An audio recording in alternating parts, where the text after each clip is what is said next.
Hey you guys, this is our promo before our main show. I wanted to make you aware that we have an amazing YouTube channel which features some of the great behind the scenes footage from our main podcast, as well as some amazing other new content as well that we've got coming up as well with some of our speakers, some of our amazing, I suppose, influencers and also sports personalities and Olympic athletes from around the world. It's great because you can sit down with a pen and paper.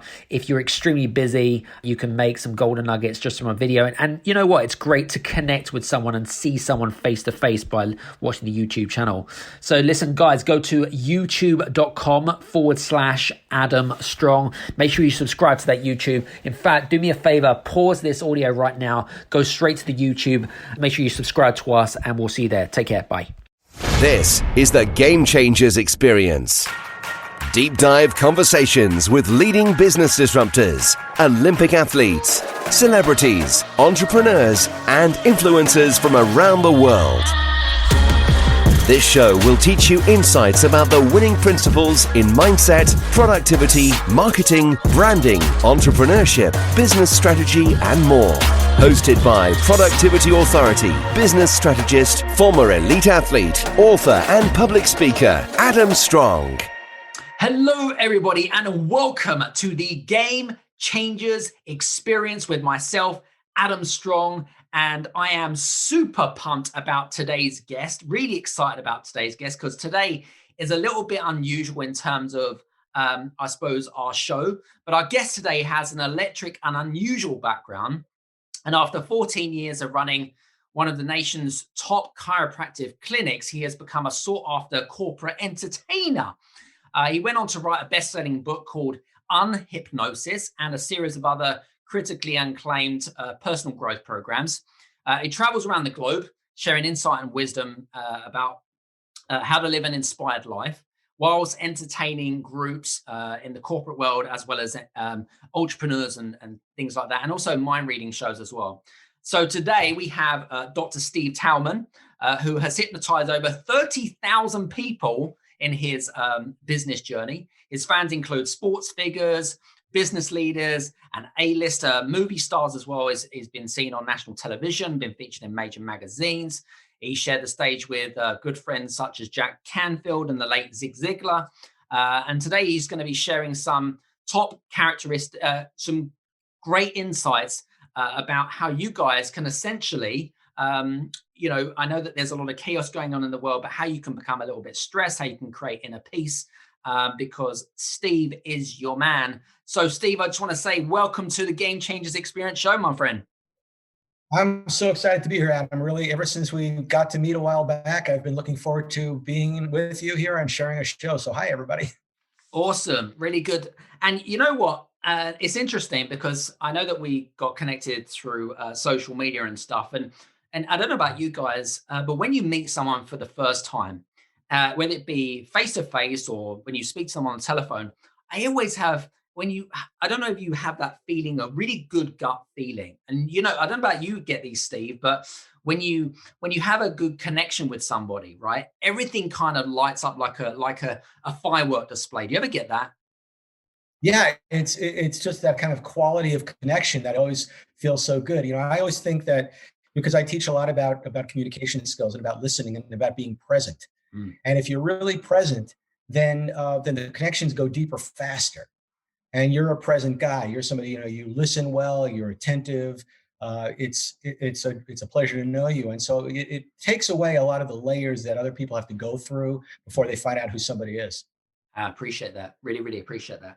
So I guess I want to kind of start off the show because I know that your experience originally was in chiropractic medicine, and then you kind of moved into kind of more personal development, mindfulness. But how did you get to that stage from where you are back in the chiropractic medicine, which is very different from what you're currently doing now? What was, I suppose, the kind of journey for you?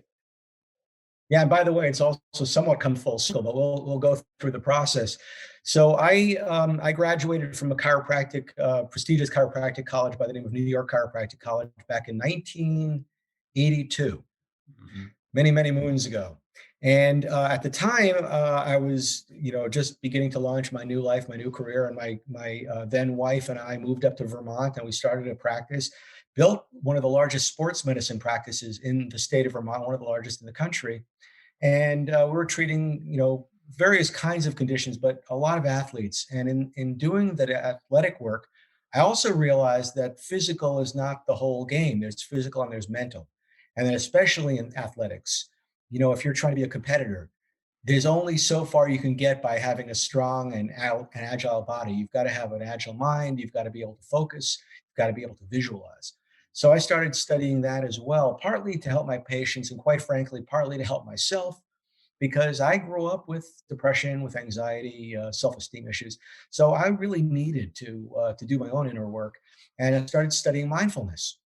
And I was one of the early adopters, and I was one of the people who sort of changed the game around the mindfulness principles in terms of how to take mindfulness that a lot of people think of as something that you do in an ashram or with your guru elsewhere, and bring them into the real world.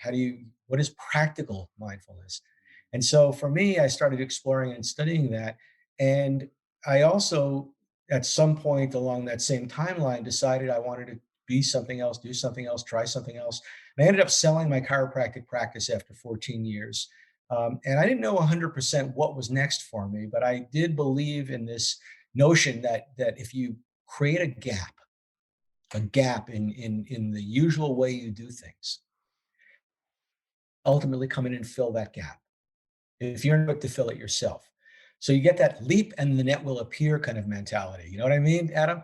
It's like sometimes you just got, and you do this all the time, right? You're going to pick up, you're going to go to Cyprus, or you're going to change your environment and not know exactly how it's going to influence the next phase of your life, but you've got to go into it with embracing it, with open arms. So I did that, and through that, I discovered my next incarnation, which was hypnosis. And I started doing the big stage hypnosis shows that I'm sure you've seen. Paul McKenna there in England does, and here in the States, Marshall Silver, and now myself. And I was doing that all over the country and outside the country. I was the official hypnotist for MTV's Spring Break. Wait. Dirty job, but somebody's got to do it. And in doing that, while simultaneously studying personal development and mindfulness, there came a point where the two came together really strongly, and it was a sudden epiphany for me when I was doing hypnosis shows in Jamaica for spring break, and I had a subject on stage with me who I told him, I said, when you wake up, three things are going to happen. Mm-hmm. I said, number one, you don't believe you're hypnotized, even though you are. And I said, number two, this is the worst show you've ever seen, and you're aggravated with me, and you want to leave. I said, number three, there's an invisible wall 3 feet in front of you. So I woke everybody up. I said, how's everybody doing? And this one guy screams, you suck. I said, excuse me? He says, the show's terrible. I said, well, leave. And the guy gets up, he takes 3 steps, and he hits the wall. And he starts pushing and pushing, and he tries to get through it, and he can't. And he finally sits back down, and he crosses his arms, and he starts to pout. I said, what's the problem? He goes, nothing. I said, are you having fun? He says, no. I said, are you hypnotized? No. Well, then why don't you leave? He thinks for a minute. He says, I'm not going to give you the satisfaction. I realized in that moment, it all became clear to me, because that's all of us, right? Well, we all have a place we want to go. We have a hope, a dream, a desire, a goal, and we start moving towards it. And then we hit our invisible walls, which are the habitual mental patterns, thoughts, beliefs, and whatnot, fears that keep us from moving on. And we try to use effort like he did, push harder. Pushing harder doesn't get you there. You've got to eliminate the walls, which means you've got to wake up from the hypnotic trance that you live in, because we all live in a hypnotic trance. We've all been programmed to some extent in our lives. And we need to shed that. And what I've been learning more and more since then is that's true of everybody, despite the level of success they've achieved, because however far they've gone, they could conceivably go further if they could only remove the next wall or the next wall or the next wall. And so I've made a lifelong study of this. And I've looked at it from the perspective of how do high-level executives function? How do people on frontline workers, first responders function? How do Navy SEALs function? And how isn't it interesting that all of them use the same strategies, call them different things? They're all using very similar strategies. And I started to study those and learn them and tried to, create a system that makes it easy for people to understand. It's basically codify it and make it easy to transmit. So I'm a translator into the common domain. Very And that's cool. what my work's been about. So between my first book on hypnosis, my program on procrastination annihilation, and now Bulletproof, which is what if everything that bugged you, that blocked you, or brought you down didn't? Mhm. These are the things that, nowadays, I know that nobody's got anything that they're bugged or blocked about right now, but if only we were able to stay balanced and focused on our goals and our outcomes rather than being thrown off course by politics or viruses or just general stress and anxiety. Mm.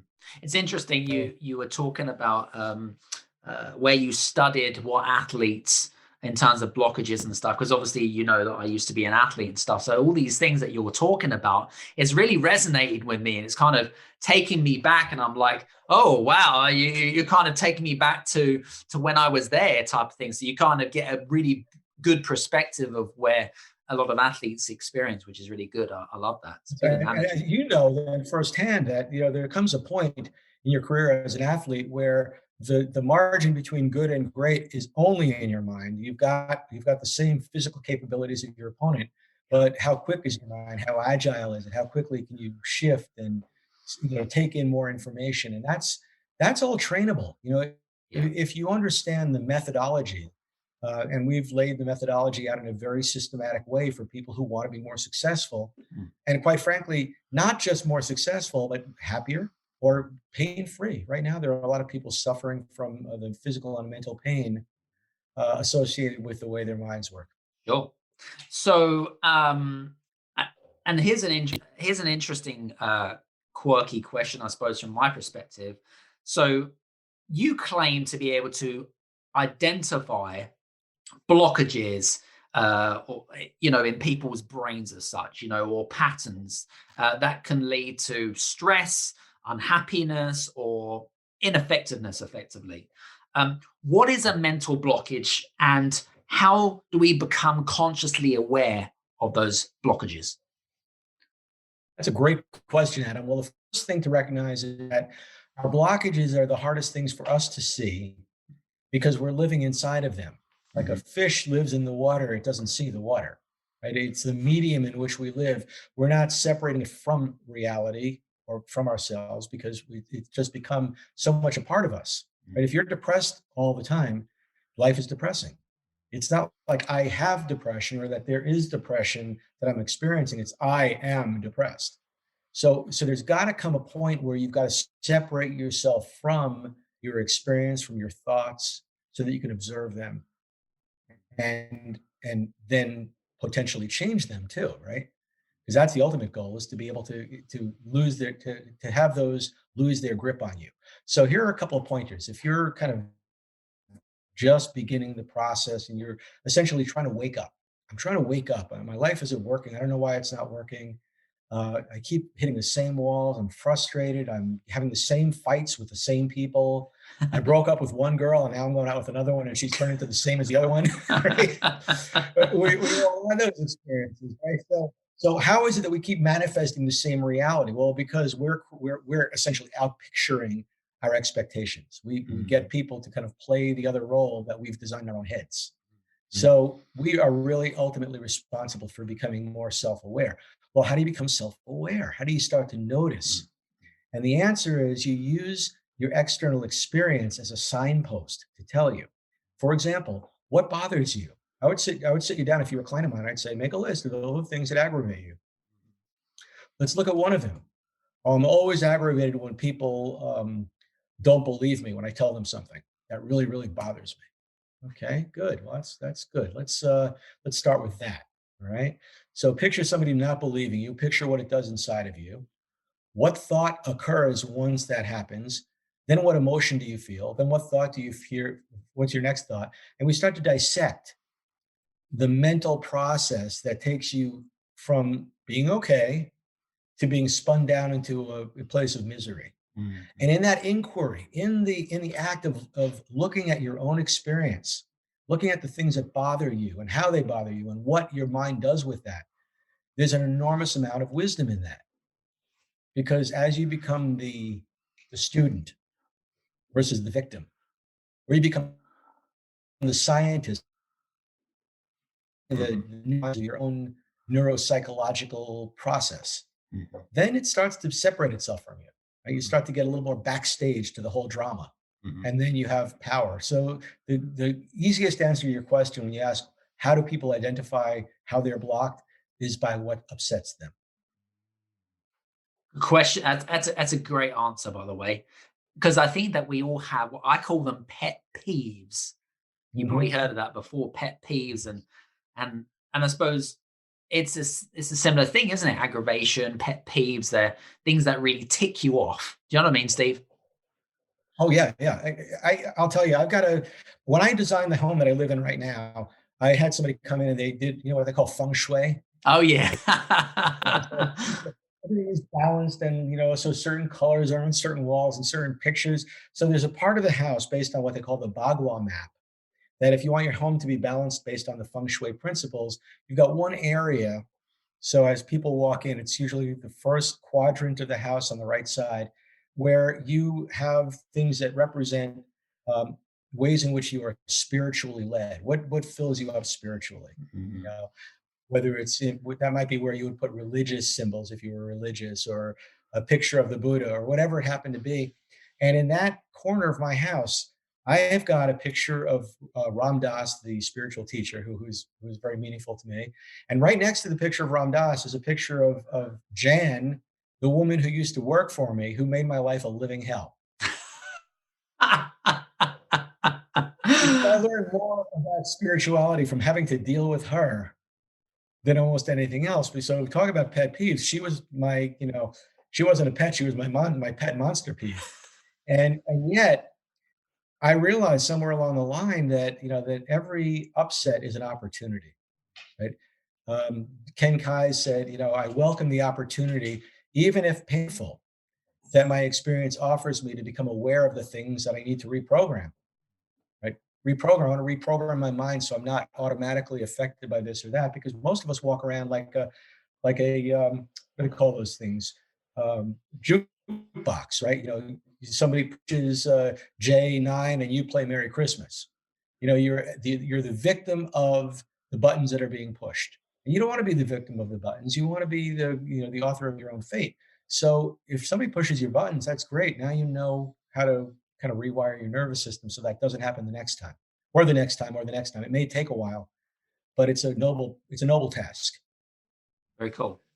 Um, Now the world is in a pretty chaotic place right now, as we're all going through these challenging times. But interestingly enough, why is it that some executives or entrepreneurs in particular, because there are a lot of our audience and business owners, how is it that some of those people can thrive under pressure and others are just, they back away or they just can't cope? What are the reasons why that happens?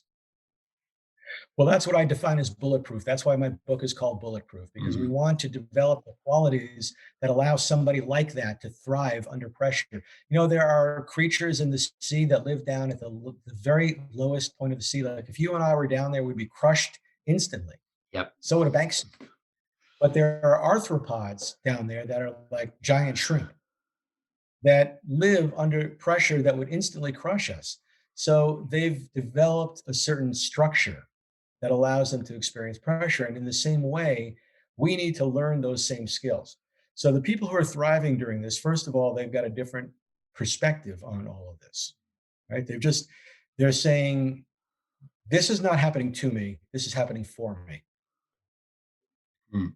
That's a huge jump, right? Most people, why is this happening to me? Why does everything always bad happen to me? No, it's happening for you. You're just not realizing the gift in it, right? Mm. So you're always asking yourself, the winners are always asking themselves, what's in it for me? How can I benefit from this experience? What can I learn from this experience? How can I give to others to help them through this experience? It's a whole different set of questions. And in asking themselves those questions, they then recognize that there are certain qualities that they have that most people don't cultivate, like discipline, right? We say discipline is freedom. If you live a disciplined life, I always tell people, make your bed. Make your bed when you wake up in the morning, because how you do anything is how you do everything. So you create this sort of habit pattern of doing things with a certain amount of uh, kind of impeccability.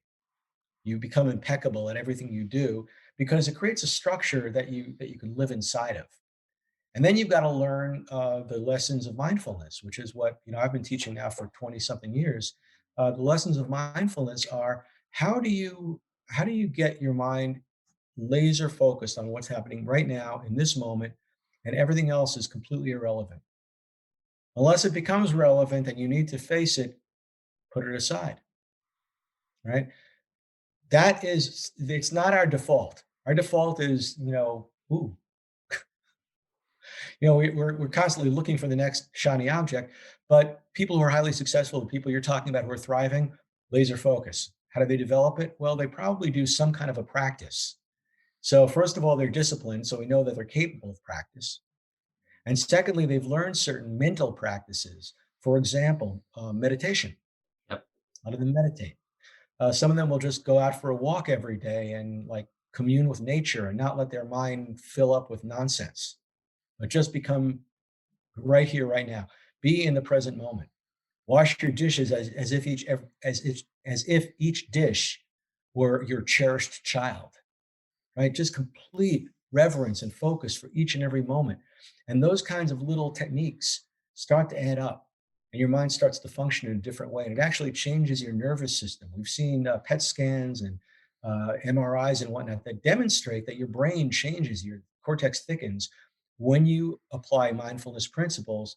And those changes result in things like a better sense of humor, more resourcefulness, less reactivity, and also you're more magnetic. People are more drawn to you if you're not like agitated.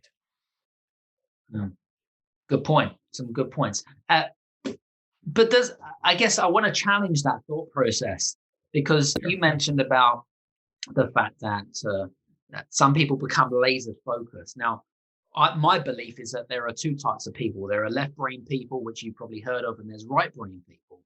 And the right brain people are kind of the creative, they're the creatives, if you like, and they really struggle for focus and getting really very opposite, I suppose, to myself.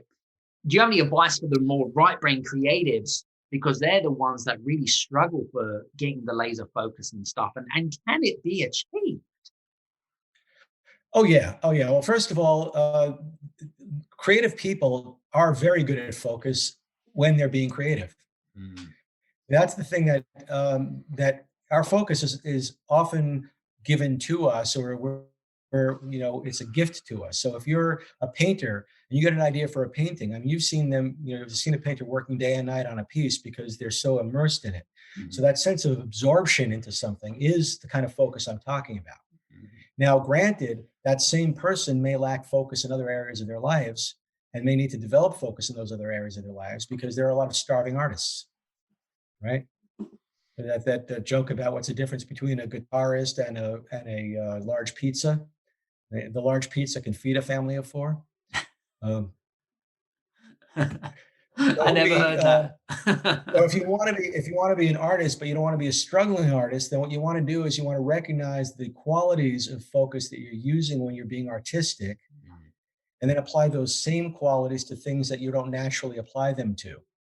It's absorption, it's immersion, and the immersion that you need, whether you're a left brain person or a right brain person, is the immersion that you get from practice, not so much from grace. You got to put some effort in. You got to do a little sweat labor. Absolutely. Very good point, that. Interestingly enough, have you ever heard of the analogy that there's, with regards to success, so we're talking about success in general here, and the analogy is that there's plenty of space at the top, but it's the bottom that's crowded. And you've probably heard of that before.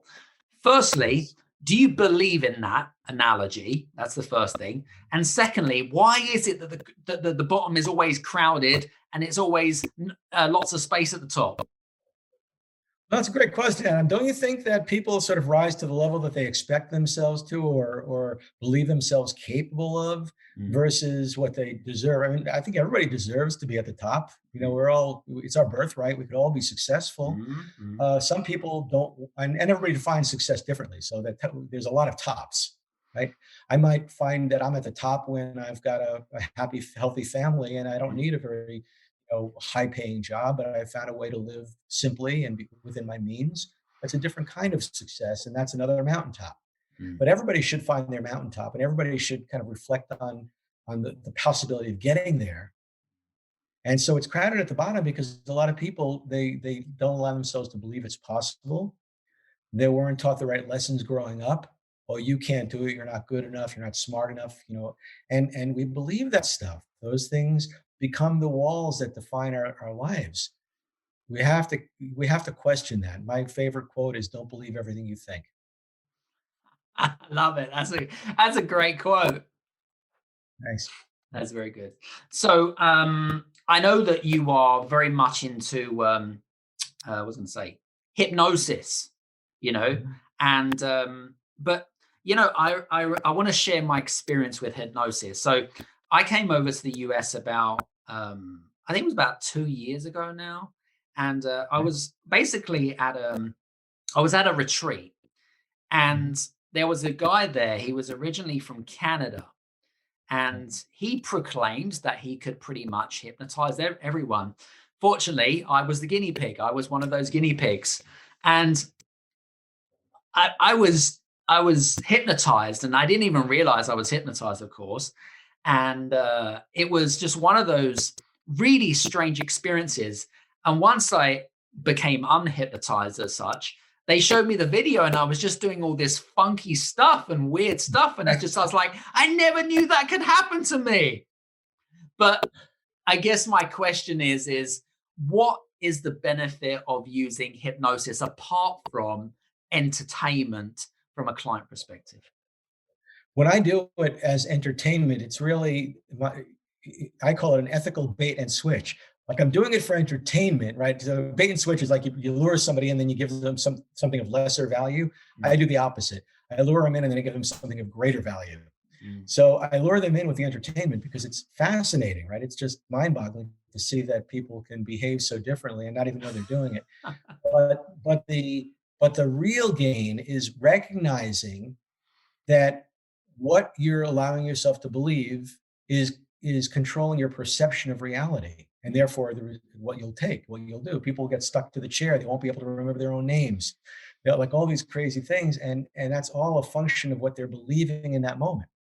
Now, what we know from hypnosis is that our beliefs live in our subconscious mind, and the subconscious has a different language from the conscious mind. So, as a hypnotist, my job is to get under your conscious mind, to speak to your subconscious mind, and play with those beliefs. So, what does that do for us when it comes to real world things versus just entertainment? Well, what if you keep hitting that same wall in terms of your success? You keep making X number of dollars. You just can't seem to break through that ceiling. Every time you get that far, something goes wrong. Somehow you sabotage yourself.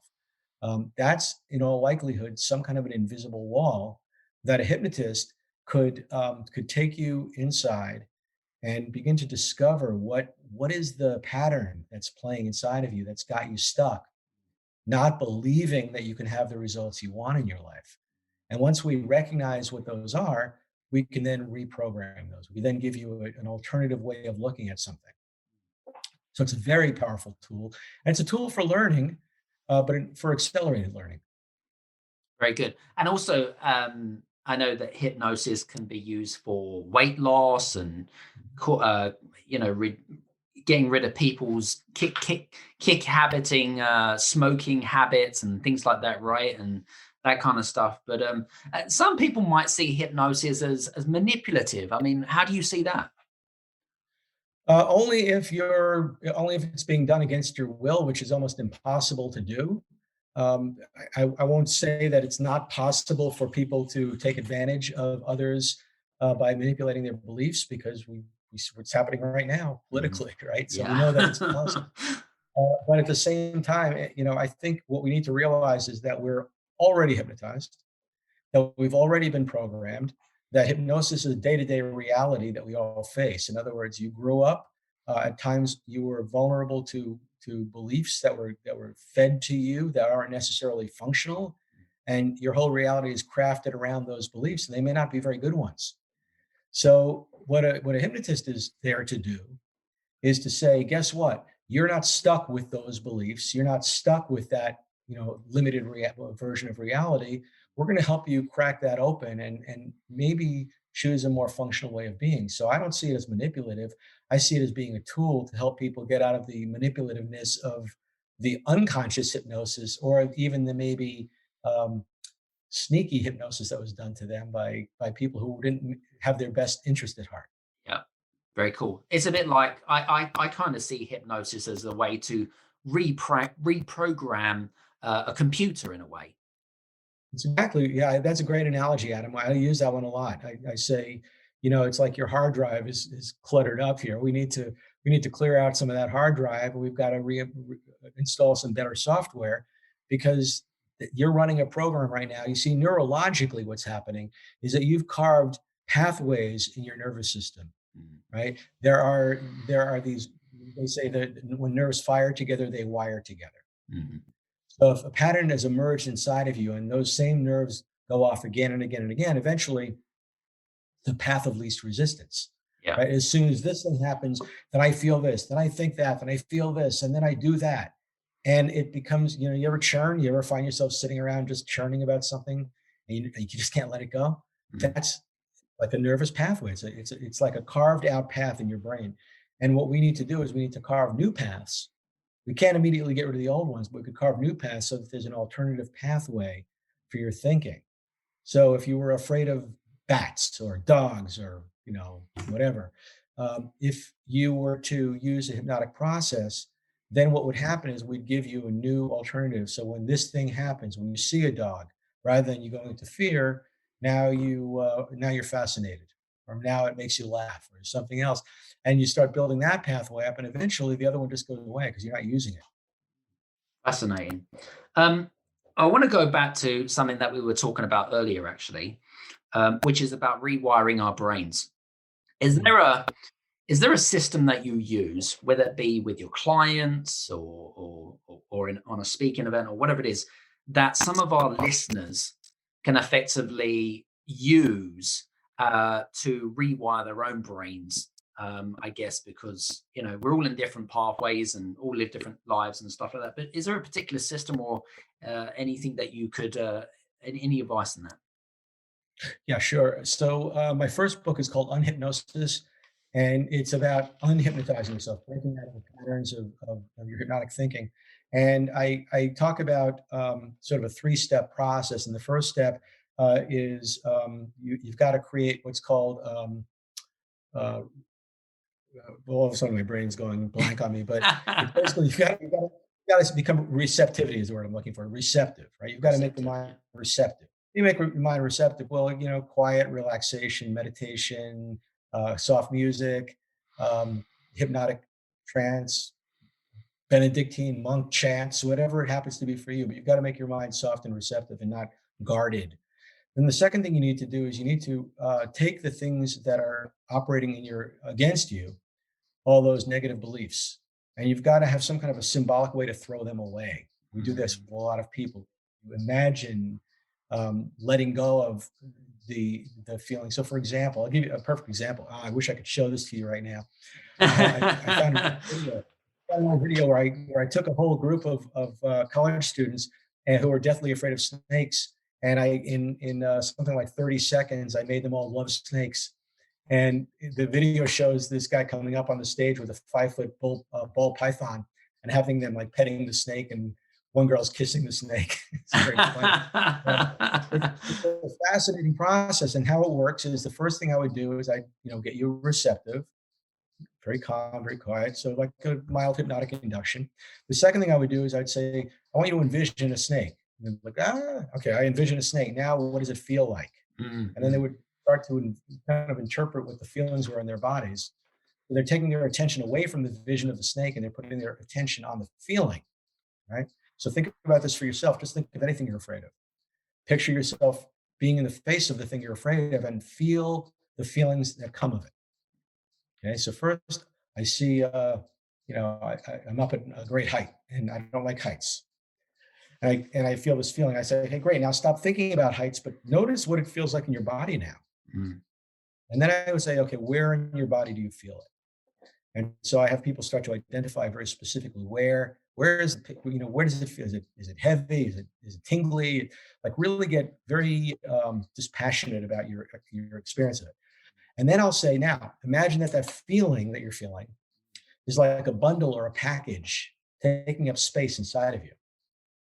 And imagine that bundle getting smaller and smaller and smaller and smaller until it's so small that you can throw it away. And then picture yourself throwing it away. Adam, this would blow your mind. It's unbelievable how powerful that could be because it's just symbolic, right?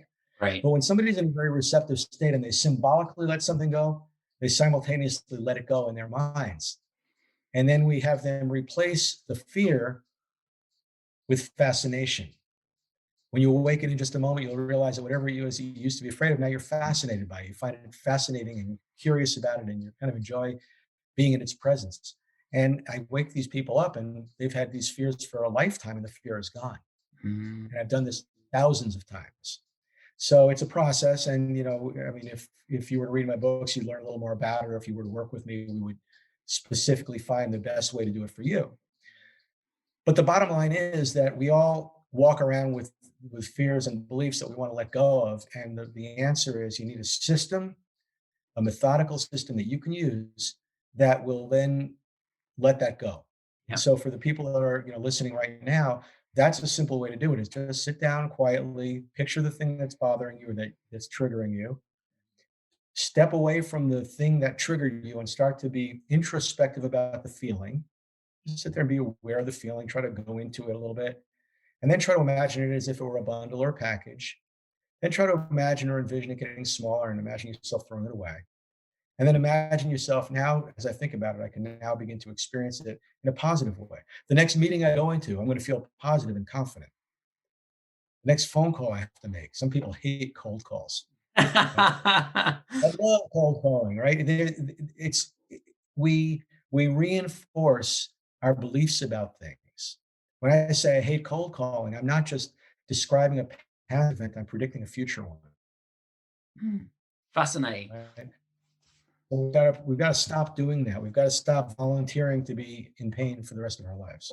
Love it. Very cool. Now, I know that you are working on, or you're actually launching something pretty exciting. Yes. Can you just tell us a little bit about that? Because I know that we were talking about it off air and I've seen a little bit about it and things like that. And I know that you've got, you're doing this, I believe in conjunction with your business partner. Is that correct? So Dr. Tim Warren and I started a dynamic duo called the Ouch Doctors. And the Ouch Doctors, by the way, the name the Ouch Doctors is thanks to a mutual friend of ours, Eric Swanson. Eric was visiting with me and Tim, and we were calling ourselves, just the pain experts because we're both experts in pain. And he said, "Oh, you guys are the Ouch Doctors." And I said, "It sounds a little corny." He goes, "No, do it. It's great." And he was right. I was wrong. And everybody loves it. So the Ouch Doctors. And we have a YouTube show called New Thinking About Old Pain. And over the course of the last couple of months, we've done 30 episodes of this show where we teach different elements of how your brain influences your perception of pain. And we now, as of today, just an hour, 2 hours ago, launched our brand new online product called Relief Rocket. And it's awesome. Relief Rocket is a 5-module mini course, and it's meant to produce rapid results. If you've been in chronic pain for a long time and you've been doing everything that everybody does, and you've been, whining to your friends and feeling like a hypochondriac, and staying in bed when you want to be out doing things, and you're not walking the dog, and you're taking lots of drugs, and they're not making you feel very good.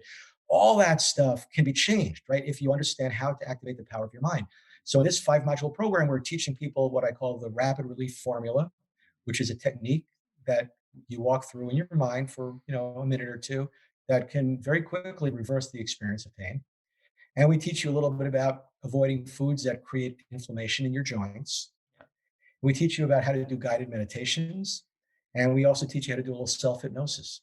So it's a great program, and it's, worth hundreds of dollars, but we're just selling it for $37 for the time being, just to kind of get more people into our world. So if anybody's interested, you just go to The Relief Rocket. So reliefrocket.com.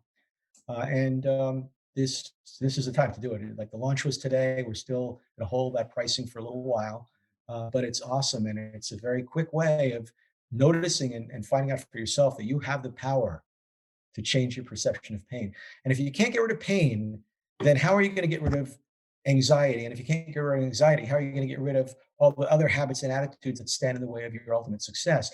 So we got to start small in order to build big. And like our friend says, start tiny. So she says, dream big, start tiny. I love it. Very cool. So guys, listen, hope you're enjoying today's episode, because it's a little bit different from what we normally do. But, honestly, I find our conversation really fascinating, and getting a bit more, I suppose, getting a more of a broader perspective of how our minds work, and, even from a physiological perspective to a psychological perspective. I just find it quite fascinating. And and you're an extremely credible person. You've got an abundance of experience in this field, and I just find that great. So I want to say thank you so much for being on the show today. I really, really appreciate your time, and I hope you've enjoyed it. Oh, this has been great, Adam. Thanks so much, and thanks to everybody who's listening. Definitely. So guys, listen, hope you've enjoyed today. I was going to say, if you're interested in learning more about Steve, please do me a favor, click on his links below, and check out the Relief Rocket, right? The Relief Rocket, is it .com? .com. Check that out, and and also reach out to Steve on social media. Just mention the Game Changers experience so he knows where you've come from, and I'm sure that in due kind he will respond to you, of course. So guys, hope you've enjoyed today. I've certainly have. We'll see you up on the next Game Changers experience. Take care, and we'll see you soon. Bye-bye. Hey, you guys, I just want to say thank you so much for listening in to this episode of the Game Changers experience. I hope that you got some amazing value, some great insights, and golden nuggets that you can implement into your business straight away. I would really, really appreciate it if you could leave a 5-star review on the button below. Have a fantastic day, and we'll see you on the next episode. Take care.